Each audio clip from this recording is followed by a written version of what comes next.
Hello दोस्तों, नमस्कार, good morning. Crescent education classes में आप सभी का स्वागत है। दोस्तों फिलहाल एलटी चयनितों को नियुक्ति पत्र मिलने स्टार्ट हो गए हैं। पहले तो मेरी ओर से आप सभी को ढेर सारी शुभकामनाएं। अब ऐसे में बहुत सारे प्रश्न आपके द्वारा पूछे जा रहे हैं ज्वाइनिंग को लेकर, तो ज्वाइनिंग के समय किन किन बातों पर दे ध्यान जानेंगे। इसके अलावा बाकी अभ्यर्थी देख लो ज्वाइनिंग लेटर किस तरह से होता है, भविष्य में आपको भी ये सुनहरा अवसर मिल सकता है। तो क्या पहले ज्वाइन करने वाले होंगे, सीनियर, मेडिकल और क्षेत्र प्रमाण से संबंधित आपके द्वारा जितने भी प्रश्न पूछे जा रहे हैं उनको जानेंगे और उनका निराकरण इस वीडियो में करने का प्रयास करेंगे। तो चलिए शुरू करते हैं। तो पहले तो दोस्तों मैं आपको एक ज्वाइनिंग लेटर दिखाना चाहूंगा। देखो ये है कार्यालय मंडली अपर निदेशक माध्यमिक शिक्षा गढ़वाल मंडल पौड़ी, यानी कि गढ़वाल मंडल से दोस्तों एक ज्वाइनिंग लेटर है।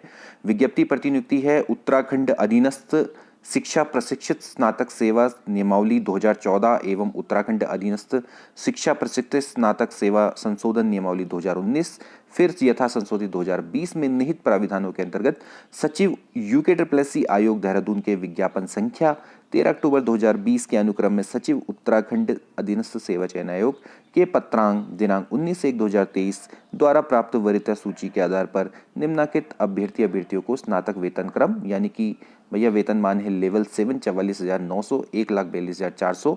इन हैंड कितनी सैलरी आएगी कभी किसी वीडियो में बनाऊंगा। अगर आपको इंटरेस्टेड हो तो कमेंट जरूर करना कि कितनी इन हैंड तनख्वाह मिलेगी। तो फिलहाल अभी जान लो कि लेवल 7 है। सहायक अध्यापक एलटी गृह विज्ञान के पद पर नियुक्ति प्रदान करते हुए उनके नाम के सम्मुख स्तंभ 4 में अंकित विद्यालय में पद स्थापित किया जाता है, यानी कि नाम लिखा है उसके सम्मुख विद्यालय लिखा है, वहां पर आपको ज्वाइनिंग लेनी है। अब यहां पर देखिए सबसे इंपॉर्टेंट चीज क्या लिखी हुई है जिसको देकर अभ्यर्थी काफी डरे हुए हैं कि यह नियुक्ति नितांत अस्थायी है। वह 2 वर्ष की अवधि के लिए परिवीक्षाधीन रहेगी और किसी भी समय दोनों ओर से 1 माह की नोटिस अथवा उसके बदले में 1 माह का वेतन देकर समाप्त की जा सकती है। भविष्य में शैक्षिक अभिलेखों में किसी प्रकार की भिन्नता पाई जाती है तो संबंधित की नियुक्ति निरस्त समझी जाएगी। तो पहला प्रश्न ये पूछ रहे हैं कि दोस्तों कि सर ये क्या नितांत अस्थायी है। देखिए ये आपका लिखा जाता है स्टार्टिंग में, ये थोड़ा सा आपको सचेत करने के लिए होता है क्योंकि भैया एक शिक्षक आचरण सेवा नियमावली बनी हुई, इवन कर्मचारी आचरण सेवा नियमावली बनी है, तो उसमें जितने प्रावधान होते हैं उसके अंतर्गत आपको व्यवहार अपना शुद्ध रखना होता है, मतलब अपना आचरण अच्छा रखना होता है, ठीक ना। तो इसलिए स्टार्टिंग में प्रोबेशन पीरियड में रखने का प्रावधान है। पहले प्रोबेशन पीरियड 1 साल के लिए हुआ करता था, अब इसको बढ़ा के 2 साल कर दिया गया है। तो फिलहाल कोई दिक्कत वाली बात नहीं है, आप अपने पूरे तन्मयता से जॉब करिए, कोई दिक्कत वाली बात नहीं है। आप स्थायी हैं, स्थायीकरण आपका बाद में हो जाएगा। देखिए होता यही है, जनरली क्या होता है गवर्नमेंट में जब आप ज्वाइन करते हो तो अस्थायी नियुक्ति ही मिलती है, उसके बाद फिर क्या होता है कि कुछ सालों के बाद अपने स्थायीकरण के लिए आप अप्लाई कर सकते हैं। जैसे आपका प्रोबेशन पीरियड पूरा हो जाएगा 2 साल के बाद, फिर आप अपना स्थायीकरण के लिए अप्लाई कर देना, कोई दिक्कत वाली बात नहीं है। आपको सैलरी की सैलरी पूरी की पूरी मिलेगी जितनी मिलती है, और ये सब आपको थोड़ा सा सचेत करने के लिए किया जाता है। फिलहाल ऐसा कोई करता नहीं है, ठीक है, तो फिलहाल डरने वाली बात नहीं है, ठीक है। इसके बाद दोस्तों जो दूसरी चीज पूछी जा रही है कि सर अभी तो काफी लोगों को ज्वाइनिंग लेटर मिल गए हैं, अभी हमारा ज्वाइनिंग लेटर नहीं आया है, तो क्या पहले कोई ज्वाइन कर लेगा तो क्या वो सीनियर कहलाएगा। देखिए इसका जवाब भी मैं आपको बता दूं, उक्त आदेश का वरिष्ठता से कोई संबंध नहीं है। शिक्षकों की वरिष्ठता नियमानुसार कार्यभार ग्रहण करने के पश्चात निर्धारित की जाएगी। देखिए सिंपल सी बात है, ये जो ज्वाइनिंग लेटर है अगर किसी को पहले मिल गया किसी को बाद में मिल गया तो इसका सीधा सा सीनियरिटी लिस्ट से कोई भी इसका मतलब नहीं होता। सीनियरिटी लिस्ट आपकी जो यूके में आपकी रैंक आई है, जो आपने मार्क्स प्राप्त किए हैं उसके अकॉर्डिंग ही दोस्तों सीनियरिटी लिस्ट बनती है। क्योंकि देखिए कई सारे कारण हो सकते हैं। देखिए किसी व्यक्ति को हो सकता है कि दूर दराज ज्वाइनिंग मिले जहां उसको पहुंचने में समय लगे, किसी को अपने घर के बगल में ही ज्वाइनिंग मिल जाए, तो हो सकता है कि वो सुबह ज्वाइन कर ले, आप शाम को ज्वाइन करिए। देखिए इतने में भी क्या होती है, वरिष्ठता चेंज हो जाती थी पहले जमाने में। पहले कोई ज्वाइन कर लेता था, किसी को देखिए पहले उत्तर प्रदेश हुआ करता था, किसी को भैया लखनऊ में ज्वाइनिंग मिल रही है, हो सकता है कि वो उत्तराखंड में पिथौरागढ़ से लखनऊ में ज्वाइनिंग करने जा रहा, हो सकता है किसी को पिथौरागढ़ में ज्वाइनिंग मिल गई। तो ये भी दोस्तों पहले समय हुआ करता था, लेकिन अभी फिलहाल जो वरिष्ठता निर्धारित होती है वो आपके मेरिट के अनुसार दोस्तों निर्धारित होती है। कई सारे अभ्यर्थी इसमें से ऐसे हैं जो कि ऑलरेडी सरकारी नौकरी में हैं, तो वो अपने जो नियोजक हैं, सेवा नियोजक है, उससे अभी प्रमाण पत्र पाना चाहते हैं। कौन सा? एनओसी प्रमाण पत्र, कार्यभार मुक्ति का प्रमाण पत्र, या फिर कोई रेजिग्नेशन देके आना चाहता है, तो उसको भी दोस्तों क्या होता है, समय लगता है, ठीक है। तो ऐसे में दोस्तों क्या होता है कि आप ज्वाइनिंग बाद में भी ले सकते हो, उससे आपकी सीनियरिटी पर कोई भी फर्क नहीं पड़ेगा। ओके, अब यहाँ पर दोस्तों गृह विज्ञान की में नियुक्ति दी गई है फिलहाल। अब देखिए ये प्रतिलिपि किस किस को दी गई है, यहाँ पर देख सकते हैं कि आप निदेशक को दी गई है, सचिव यूके संबंधित मुख्य शिक्षा अधिकारी, इसके अलावा वित्तीय लेखा कोषाधिकारी भैया आपका जो वेतन है वही देंगे आपको।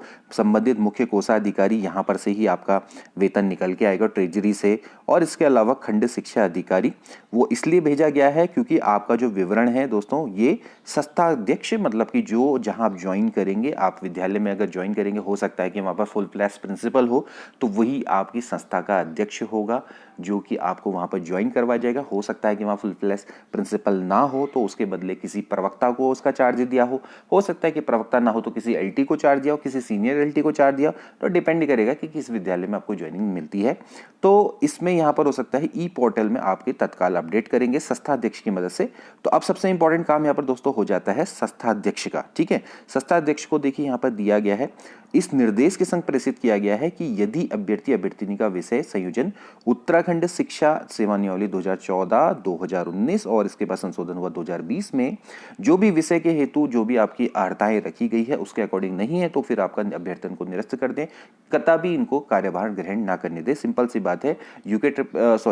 स्कूल एजुकेशन .uk की जो आपकी वेबसाइट है वहां पर दोस्तों जो आपके स्नातक है, प्रशिक्षित स्नातक है, या फिर हम बात करें एलटी की सेवा नियमावली वहां पर लिखी गई है। इसके अलावा प्रवक्ता की भी वहां पर है, तो उनकी विषय संबंधित अर्हताएं वहां पर मेंशन की गई है। तो उसके अकॉर्डिंग ही आपके अभिलेखों की वहां पर जांच उनको करने के निर्देश दिए गए हैं फिलहाल। ठीक है, तो यहां पर आपने दोस्तों यहाँ पर चीज याद रखना है कि अपने जितने भी समस्त अभिलेख हैं उनको प्रॉपर वहां पर लेके जाना है, उनको भूलना मत। ठीक है, उनकी 2 सेट में आप प्रतिलिपि करवा के जितने भी आपके समस्त अभिलेख हैं उनको जरूर लेकर जाएं, उनको वहां पर ना भूलें। ठीक है ना, तो यहाँ पर दोस्तों यही लिखा गया है कि आप इनकी जांच करें और उसके बाद ही इनको फिर ज्वाइनिंग दे। उसके बाद जब आपकी जो ज्वाइनिंग ये दे देंगे तो फिर आपकी सूचना को अपलोड करेंगे with the help of this प्रमाण पत्र। यहाँ पर नीचे लिखा गया है प्रमाण पत्र, इसके द्वारा, ये फिलहाल आपका काम नहीं है, ये उनका काम यहाँ पर रहेगा। ठीक है, तो ये है। इसके बाद देखिए जो आपको क्या क्या करना है, आपको क्या क्या निर्देश दिए गए हैं उनके बारे में थोड़ा सा देखेंगे।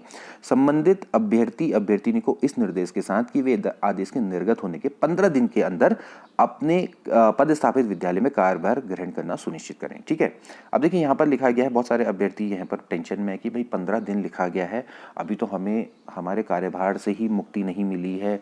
और कई सारे अभ्यर्थी ऐसे हैं जिनको हो सकता है कोई मेडिकल प्रॉब्लम हो, तो अभी फिलहाल हो सकता है कि वो ज्वाइन करने में असमर्थ हो, ऐसा भी हो सकता है। तो कोई दिक्कत वाली बात नहीं है दोस्तों, आप क्या कर सकते हैं, यहाँ पर एक्सटेंशन ले सकते हैं। आपको एक पत्र लिखना पड़ेगा, वहाँ पर जमा करना पड़ेगा गढ़वाल मंडल के कार्यालय में ही, क्योंकि वहीं से अभी फिलहाल आपका ज्वाइनिंग लेटर आया है, तो वहाँ पर आप जाकर लिख सकते हैं। देखिए यहाँ पर जो लेटर आया, पहले मैं आपको दिखा दूँ कहाँ से आया है। देखिए, मंडलीय अपर निदेशक माध्यमिक शिक्षा गढ़वाल मंडल पौड़ी। तो यहाँ से दोस्तों आप क्या कर सकते हैं, अपना एक्सटेंशन ले सकते हैं। आप अपनी जितनी भी आपकी जो प्रॉब्लम्स है उसको प्रॉपरली लेटर में लिखकर बता सकते हैं। हो सकता है कि किसी को अभी दोस्तों सेवा नियोजक के द्वारा एनओसी प्रमाण पत्र या कार्यभार मुक्ति का प्रमाण पत्र ना मिला हो, तो वो ज्वाइन ना कर पाए, तो वो क्या कर सकता है, आसानी से एक्सटेंशन ले सकता है। लेकिन मेरी आपसे रहेगी, देखिए आपको मिला है अभी फैब में मिला है, तो आपकी जो साइकिल है दोस्तों वो है जनवरी से लेके जून तक की। ठीक है ना, तो जनवरी से जून के बीच में जो भी ज्वाइन करते हैं उनका जो इंक्रीमेंट होता है वो जनवरी में लगता है, और जो जुलाई से लेके दिसंबर के बीच में ज्वाइन करते हैं तो उनका इंक्रीमेंट जुलाई में लगता है।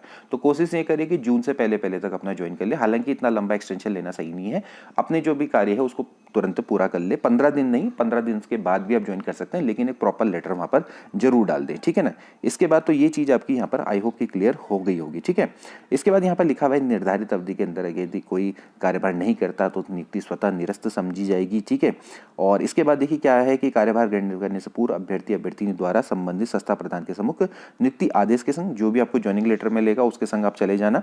ठीक है, और जितने भी आपके समस्त शैक्षिक अभिलेख हैं, प्रमाण पत्र हैं, उनकी मूल प्रति 2 सेट। ठीक है, और अपने साथ में 2 पासपोर्ट साइज फोटो, 2 प्रमाणित फोटो। ठीक है, और अब देखिए यहाँ पर क्या क्या है, देखिए ये तो चीजें आपके पास रहेंगी। इसके बाद देखिए क्या क्या है, मुख्य चिकित्सा अधिकारी द्वारा प्रदत्त स्वास्थ्य प्रमाण पत्र। अब देखिए मुख्य शिक्षा अधिकारी द्वारा यहाँ पर बात हो रही है चीफ मेडिकल ऑफिसर सीएमओ। अब कई लोग बोल रहे हैं कि सर हमारे यहाँ सीएमओ और सीएमएस, हमारे यहाँ तो सीएमएस बैठे तो क्या सीएमएस का चल जाएगा। देखिए आपके निकटवर्ती जो भी आपके यहाँ मुख्य अस्पताल है वहाँ पर आप जाइए, वहाँ पर जाके उनसे बोलिए कि सर मुझे अपना मेडिकल सर्टिफिकेट चाहिए, तो मेडिकल सर्टिफिकेट आपको बना के दे देंगे। अब उसमें चाहे सीएमएस हो चाहे सीएमओ हो, कृत्य में भी चल जाता है, कोई दिक्कत वाली बात नहीं है। यहाँ पर आपको दोस्तों जो संस्था अध्यक्ष है वो उसके आधार पर भी आपको ज्वाइनिंग दे सकता है, कोई दिक्कत वाली बात नहीं। अब कोई बहुत ज़्यादा गार्डियल होगा तो वो यही कहेगा। अदरवाइज आप उनसे ही बोलना है कि सर अभी फिलहाल ये मेडिकल मेरा है, इसको पकड़ लो और मैं इसके बाद आपको कुछ समय के बाद इसको वापस मैं मतलब जमा कर दूंगा, अभी फिलहाल मेरी ज्वाइनिंग करवा दो। ठीक है, तो ये थोड़ा सा यहाँ पर ध्यान आप रख लीजिए, कोई दिक्कत वाली बात नहीं है। इसके अलावा स्थायी निवास प्रमाण पत्र है, जाति निर्माण प्रमाण पत्र है, वो तो आपके पास होगा ही, जितने भी आरक्षण से संबंधित प्रमाण पत्र है वो भी। और इसके अलावा देखिए यहाँ पर क्या है कि भैया आपका चरित्र प्रमाण पत्र की बात चल रही है, कैरेक्टर सर्टिफिकेट की बात चल रही है। कुछ नहीं करना है, जो लास्ट इंस्टीट्यूशन जहाँ से आपने पढ़ा है वहाँ पर आप जाइए, जैसे कि आपने जहाँ से बीएड किया है या फिर आपने कहीं से अगर हो सकता है कि आपने पहले बीएड से पहले आपने पोस्ट ग्रेजुएशन किया हो या आपने हो सकता है ग्रेजुएशन किया हो, तो वहाँ पर आप जाइए, उनसे बोलिए कि सर हमें प्रमाण पत्र निकाल के दे दीजिए, तो वो आपको क्या करेंगे, कैरेक्टर सर्टिफिकेट बना के दे देंगे, कोई दिक्कत वाली बात नहीं है। अदरवाइज अगर आप किसी भी राजपत्रित अधिकारी को जानते हैं, जनरली जैसे डॉक्टर होते हैं, ये बना बनू के आपको देते हैं, तो 2 आपको क्या चाहिए होंगे, कैरेक्टर सर्टिफिकेट दोस्तों दिए होंगे। ठीक है ना, तो ये जो सर्टिफिकेट्स हैं ये एक्चुअली क्या होते हैं, दूसरों के द्वारा बनाए जाते हैं। ठीक है, इसके अलावा सेवायोजन कार्यालय भी है, तो सेवायोजन कार्यालय जो ऑलरेडी गवर्नमेंट जॉब में है तो उनके पास तो सेवायोजन वाला नहीं होगा, वो तो जनरली अपना क्या लेके आएंगे, उनको तो ऐसा सेवायोजन वाली बात नहीं है, वो तो अपना एनओसी लेकर आएंगे, जो उन्होंने अनापत्ति प्रमाण पत्र लिया था उसी को जमा करेंगे। ठीक है, क्योंकि आपने जब फॉर्म भरा होगा तो आपने एनओसी प्रमाण पत्र लिया होगा अपने कार्यालय से, तो आप वो वहां पर जमा करेंगे, आपको सेवायोजन की आवश्यकता नहीं है। जो अभ्यर्थी मतलब कि जो बेरोजगार थे वो अपना सेवायोजन प्रमाण पत्र वहां पर जमा करेंगे। ठीक है, अब बाकी जो जो यहाँ पर चीजें चल रही हैं, देखिए सबसे पहले जैसे हम कह रहे हैं कि भैया विवाहित होने की स्थिति में एक ही जीवित पति पत्नी का प्रमाण पत्र, अब ये प्रमाण पत्र कोई बाहर नहीं बनता, ये आपकी स्वयं की घोषणा होती है। ठीक है ना, तो आप इसको सादे पन्ने पर लिख कर ले सकते हैं कि भैया मैं मैरिड हूँ और मेरी एक ही पत्नी जीवित है, मतलब एक ही पत्नी है, एक से ज्यादा पत्नियां नहीं है। ठीक है, इसके अलावा ऐसे ही संघ राज्य सरकार की सेवा से पदच्युत ना की जाने का प्रमाण पत्र, भी प्रमाण पत्र कहाँ से लेके आएंगे, स्वयं से घोषणा करेंगे। ठीक है ना, और इसी तरह से मेरे विरुद्ध न्यायालय में कोई भी आपराधिक मामला नहीं चल रहा है, स्वयं से घोषणा। ठीक है ना, तो ये दोस्तों ये कुछ चीजें होती है। इसके अलावा जैसे संपत्ति घोषणा पत्र भी होता है, मतलब कि अपनी आय के बारे में, चल और अचल कितनी संपत्ति इसके द्वारा इसके लिए घोषणा करेंगे, तो ये सब चीजें दोस्तों आपकी क्या होती है, स्वयं बन जाती है। और अगर वहां पर at the time of joining अगर वो नहीं भी है तो भी चल जाएगा, आप उसको बाद में भी जमा कर सकते हैं। फिलहाल उनसे कहिएगा कि फिलहाल सर हमें ज्वाइनिंग दे दो, और जो जो चीजें जो जो मुख्य चीजें हैं, मुख्य चीजें क्या होती है, अभिलेख है जितने भी आपके, इसके अलावा एक थोड़ा सा मेडिकल वहां पर मैटर कर सकता है, क्योंकि मेडिकल रूप से आपको फिट होना चाहिए। ठीक है, और कैरेक्टर सर्टिफिकेट भी उतना वैसे मैं मानता हूं नेसेसरी नहीं है, लेकिन फिर भी आप इसको बना के ले जाना, कहीं ऐसा ना हो कि आप मैं कह रहा हूं तो नहीं लेके जा रहे हो, लेकिन फिलहाल जो बन जाए तो चीज ले जा रहे हो। लेकिन अगर कोई चीज नहीं बनती है तो उसके लिए टेंशन मत लेना, क्योंकि कभी कभार हो सकता है कि at the time of joining आपके पास कई चीजें ना अवेलेबल हो सकता है कि उपलब्धता ना हो, तो आप टेंशन के कारण वहां पर ज्वाइनिंग लेने ना जाए, अपना ज्वाइनिंग लेने जरूर जाए। ठीक है, और ऐसे ही यहाँ पर भी देख लीजिए कि किसी भी अभ्यर्थी के शैक्षिक प्रमाण पत्र जारी अन्य प्रमाण पत्रों का भौतिक सत्यापन किसी प्रकार से विसंगति अनियमितता पाए जाने में उनके विरुद्ध नियमित वैधानिक कार्रवाई की जाएगी, उनकी नियुक्ति निरस्त की जाएगी। देखिए जैसे मैंने आपको पहले बताया था कि UKSSC ने अभी फिलहाल लेटर भेजा था किसको, शिक्षा विभाग को, कि उन्होंने बोला था कि भैया देखो हमने तो भैया अभी ये सिर्फ अभिलेख सत्यापन किया, हमने ये चेक किया है कि भैया अभ्यर्थी के पास जो ये प्रमाण पत्र है या नहीं है। अब ये प्रमाण पत्र की जो वैधता है इसकी पुष्टि आप स्वयं करेंगे, यानी कि ये फर्जी डॉक्यूमेंट्स तो नहीं है। ठीक है, तो फर्जी डॉक्यूमेंट्स है तो इसके लिए अभी फिलहाल यह है कि शिक्षा विभाग ने अभी आपको ज्वाइनिंग लेटर दिया है, पीछे पीछे से आपके क्या होगा कि डॉक्यूमेंट्स से उनकी जांच चलती रहेगी, यानी कि संबंधित जो जहां से संस्था से आपने अपनी जो शिक्षा पूरी की है वहां का लेटर भेजा जाएगा और आपके प्रमाण पत्रों की पुष्टि वहां पर की जाएगी। और यहाँ पर साफ साफ लिखा है कि अगर कोई भी कुछ गलत यहाँ पर पाया जाता है, अगर आपके डॉक्यूमेंट्स फर्जी पाए जाते हैं तो आपकी नियुक्ति को निरस्त कर दिया जाएगा। तो इसलिए यहाँ पर चीजें लिखी गई है। ठीक है, और इसके अलावा इस नवीन तैनाती स्थल पर आप जब जाएंगे तो वहां पर आपको कोई भी मार्ग व्यय यानी कि टीए बिल नहीं मिलेगा। ठीक है, इसको ट्रैवलिंग अलाउंस बोलते हैं, तो वो सब चीजें आपको नहीं मिलेगी। तो आई होप दोस्तों आपके सारे समस्याओं का यहाँ पर निराकरण हो गया होगा, और बाकी जो अभ्यर्थी हैं उनको भी दोस्तों यहाँ से मोटिवेशन मिलेगा कि डेफिनेटली आपको भी इसी लेटर के लिए दोस्तों तैयारी करनी है, मेहनत करनी है। और देखिए बहुत अच्छा वेतनमान है, 44,900 का बेसिक है, कितनी इन हैंड सैलरी आएगी। अगर आपको इंटरेस्ट होगा तो मैं इस पर डेफिनेटली एक वीडियो बनाऊंगा कि आपको, वैसे मैंने एक बार पहले भी बनाई है, लेकिन फिलहाल अगर आप इंटरेस्टेड होंगे तो मुझे जरूर कमेंट करिएगा। तो फिलहाल दोस्तों आज के लिए इतना ही, मिलते हैं अगली वीडियो में। Till then take care and good bye.